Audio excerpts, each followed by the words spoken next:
You're looking at the most endangered crocodile. Come on! I love you too.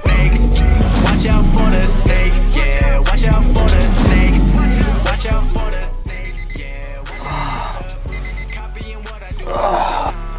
Oh, good morning, everybody. Welcome to the vlog. We have a pretty busy day today. What do you say we get over to Kenan's? Hey, what's going on? So today we're going to go meet another one of the Camp Kenan members, Kyle Asplund, otherwise known as Crocodile Kyle, and I think you'll really dig it. So anyway, I figured you guys would like to meet my buddy Crocodile Kyle. Hi, Kyle. How you doing, guys? Yeah, I feel like we kind of took over Brian's vlog, and that's good. With you. Yeah, I talk a lot. Anyway, so what we're going to do today is we're going to show you kind of what is a day-to-day for us, and it's crocodiles.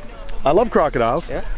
Guy named Crocodile Kyle moved only 3 miles from my house, and it's been a lot of fun. We get into a lot of adventures, so you're going to see small crocodiles and very, very large crocodiles, plus one of my favorite animals that he has, chubs. We're going to meet chubs today. Yeah, I had crocodiles for 15 years up in Pennsylvania, and always wanted to move to Florida because of crocodiles. So when I made the move, I brought them all down and set them up, you know, with my knowledge from Pennsylvania, but now we're dealing with the elements, the cold, the hurricanes, you know, just the torrential rains. So now I'm moving to a new facility down the road. So I've learned a lot here, but what I call this property is, this is the R&D facility. So I've taken a lot of projects through here and figured what works and a lot of what doesn't work, and I can implement it for the new place. We're just gonna roll on this because, as you know, animals don't usually show up for call time. So Kyle's gonna go in with a very high-tech piece of equipment. PVC pole. And if you look, there's the female, there's the lovely gal. She's right over on the far side. But we want to show you his male, the male. Now this is truly like a dangerous thing here, man. Because sometimes he'll come and just stay right there, and sometimes he'll come all the way to the gate. So. What's interesting about, you know, big crocodiles, in particular salties, is the fact that they can literally be right there and you will not see them. And as soon as they want to pounce, they will go. And I would assume that if Kyle just even pierced that water just a little bit, if it's anywhere near here, it's going to explode out. And like what Kyle said, is it might come out 3 feet and it might chase him out of the pen, so you never know. There he is. Come on. Come on.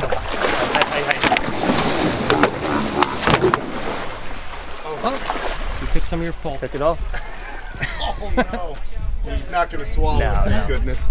So as you can see, wrangling crocodiles is not exactly for the faint of heart, but you did really well. I mean, you were very calm under pressure. And that's the big thing, is it's all about being calm, because if you panic and slip and fall, that could be the last thing that you ever do. He took that clean off.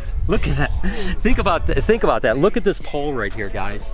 That was done in just a second. You can imagine if that was human flesh. So again, this is all about experience. Kyle's been around these guys for 15 plus years. He certainly knows what's going on. No one should get in with the crocodile if they don't have lots of experience, because it could definitely be a big problem, especially when you're talking about salties and Cubans that are super intelligent, super explosive, and super athletic. I think that I've always said that my favorite crocodile on the planet is probably a Cuban crocodile, but my second is certainly these guys here. Oh my God, and look, they're all salty right out of the gate, man, right out of the egg. And of course, these are saltwater crocodiles. They're ferocious, they are amazing. These guys are gonna eventually get really large. Amazing to see this little guy that's probably 8-9 inches, and then that 14-foot monster. Let me ask you, are these vegan crocodiles? Yeah, I see the lettuce in here. You're just trying to I got them last night, and I guess just to put it, the guy put them in, put the lettuce in there just to keep them calm and hide under. Oh, okay, yeah. But hey, maybe they're trying a new thing as well. I don't know, dude. Oh my gosh, look at this.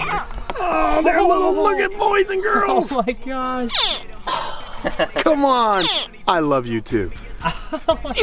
Look at how freaking adorable this thing is. I mean, this is such an incredible animal. Oh my gosh, I've messed with some big salties, but I've never had a little baby before. Oh my gosh, this thing is so adorable. So Kyle, you just got these, huh? Yeah, last night. Oh my gosh, this is crazy. What's the plans? Raise them up? Yeah, raise them up. I mean, we got a bunch more out there, so it's funny because these are obviously the smallest, and I have 5-footers, then I have 7-footers, and then obviously that 14-foot monster as well. Now, are salties one of your favorite? I mean, you have They a bunch? are, yeah. I mean, as you were saying, like your favorite's the Cuban. I love salties, I love Cubans. That personality is wild with these guys. As you can see, even these little youngsters are feisty. But I also love Niles too. Niles are very big and impressive, but also a lot calmer than these guys. I'm just a little deer taking a cool drink of water. Yeah. Oh no! That's another salty. This guy holds a special place in my heart because it's the largest gator I was able to jump, taking the lead on. I always tell this story. Kyle gets crazy, probably tired of hearing it, but this is Chubbs. He has a bad eye. He's good on your side. Come over here by me, and we'll get him over this side. We'll try and get him out of the water, but this is Chubbs. His story is he was living at a wildlife sanctuary, what we call the River District here in Jupiter. It's a sewage treatment area. They have these massive ponds with big gators in them. And what happened was he was getting beaten up by an even larger gator. So this is a 13-foot American gator, American alligator, and we named him Chubbs. Give me the ball, alligator. So that's Chubbs, and Kyle and I went for a ride on his back. It does not feel good on the butt. No, those big scoots. Those big scoots. And when he came here, he was all scarred up. His tail was scarred up because he was definitely getting kind of thrown out of his retaining pond by an even larger male. So he was wandering into a public area, like the trails where the public just walks, and they were freaking out. So we took him. That's why Kyle's place exists, to kind of give these animals a forever home. Hey, buddy. Sorry, look how big he is. You're looking at the most endangered crocodile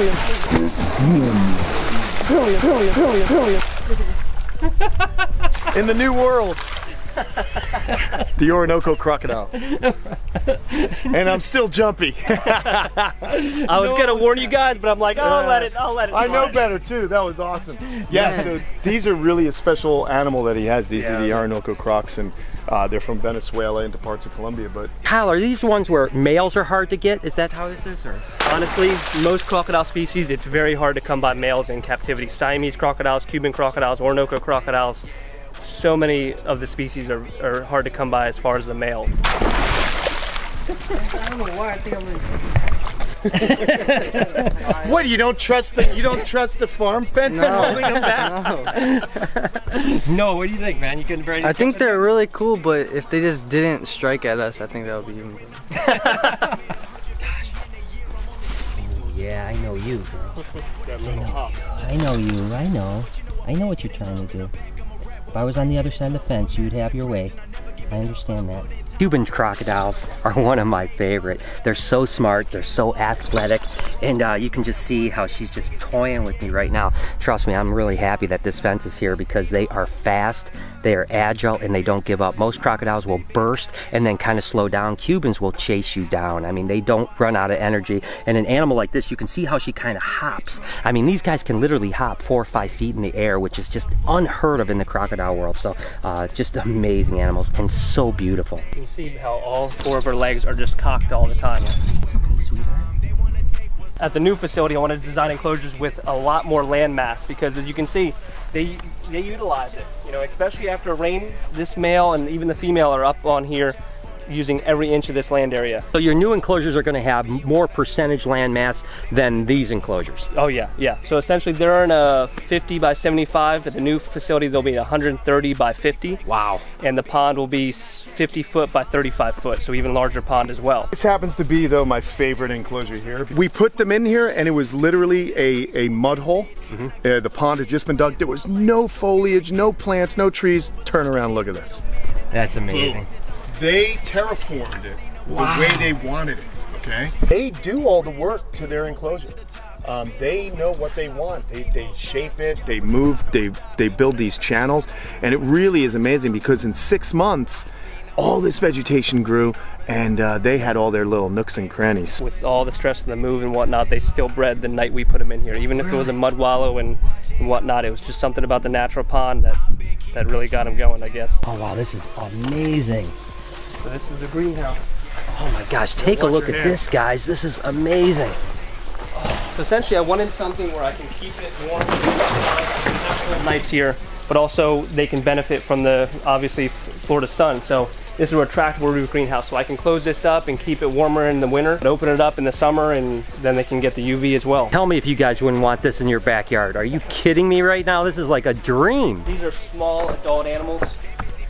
So this is like an adult male African dwarf crocodile. These are 2 subadult saltwater crocodiles. Oh wow. There's a female here and the male there. He's slowly catching up to her in size, and then once he's catching her, then we'll put them together outside. What incredible environment too, right? I mean, it's just like so perfect. It's got everything. This is super cool. Check this gal out. Oh my gosh. Oh my gosh. African slender-sided crocodile. Oh my gosh. I wanted to set up the enclosures where if they want to be seen and they're not afraid of us, they can be. But there's also plenty of places for them to hide as well. So I'm glad you were able to come here today and see this facility as what it is today, and then you can appreciate what we do to it down the road. Again, you know, there's going to be a bunch of renovations here, and then he's moving to a big place, 10 acres, that he's going to do some stuff there. So this is just kind of, again, his R&D. So he was able to kind of learn what he wanted to do, what he could do better, and give a better environment for the animals, just make it better all around. So it's going to be pretty amazing to see the progress on both properties coming up. So this is absolutely amazing. So remember this, I'm going to show you guys an update here in a year or so of the new stuff. So we made it back to Orlando, where we're going to be here for a day. We're heading over to Gatorland, meeting up with a handful of people tomorrow. It's going to be absolutely epic, and I think we may head back over to Kenan's the next day. I'm not sure exactly what's on the schedule. Regardless, those crocodiles were absolutely amazing, and Kyle's a super cool guy. I'll put his Instagram down in the description. Definitely go ahead and check him out. And as always, your support means the world to me, and I love you guys so much. Can you do me a couple favors? Check out Patreon, hit that like button, and as always, be kind to someone. I promise I'm going to see you guys tomorrow. Snakes, watch out for the snakes, yeah, watch out for the copying what I do every time. They wanna take what's mine, they busy faking and telling me lies.